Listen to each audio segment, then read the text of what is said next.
to us all. And this is cardiologist Dr. Barry Rayburn with Cardiovascular Associates. Thanks for being with us today. Thank you, Claire. So I was just asking you during the break about the difference between a heart attack and heart failure. Can you explain the difference maybe for our viewers who are not familiar? Sure. So a heart attack happens when one of the arteries that feeds the heart muscle is blocked and causes damage to the heart muscle.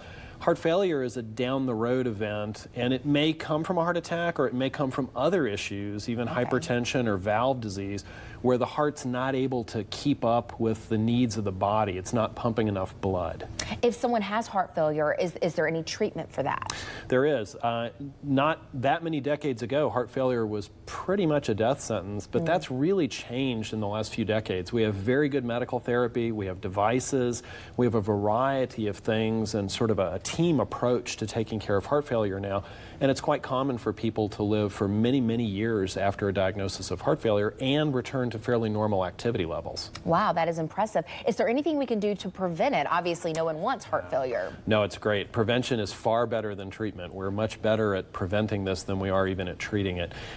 Because ultimately heart failure comes from something else, a heart attack, high blood pressure, valve disease, it's important to do the health maintenance things that we all know about. Exercise, low salt diet, trying to maintain your weight, treat the things like hypertension that we know we can treat and control diabetes. Those things minimize the risk of heart disease and thus the pathway that leads to heart failure. Can you describe or tell us what happens to a person's body when someone goes into heart failure?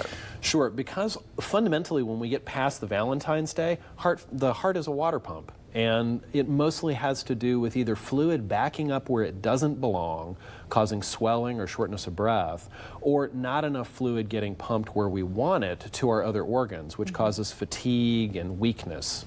Okay, so if someone maybe has some of those symptoms or suspects they might have a heart issue, what's the first step? I mean, do they just need to talk to their doctor about this to begin with? Absolutely. It's very important to let their physicians know what's going on, be upfront about their symptoms. It's always good to kind of prepare something before you go to the doctor's office to make sure that you get through everything that you want to tell us.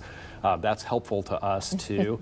And there, of course, are many causes of some of these symptoms, so it takes a little bit of investigation to find out what the cause is. All right, if someone sees this segment and maybe wants to reach out to you, that maybe they have a personal question, or what's a telephone number for your office where they can reach you? Sure, our main number is 205-510-5000, and we have an active heart failure clinic and program at CVA, so we're absolutely ready to help.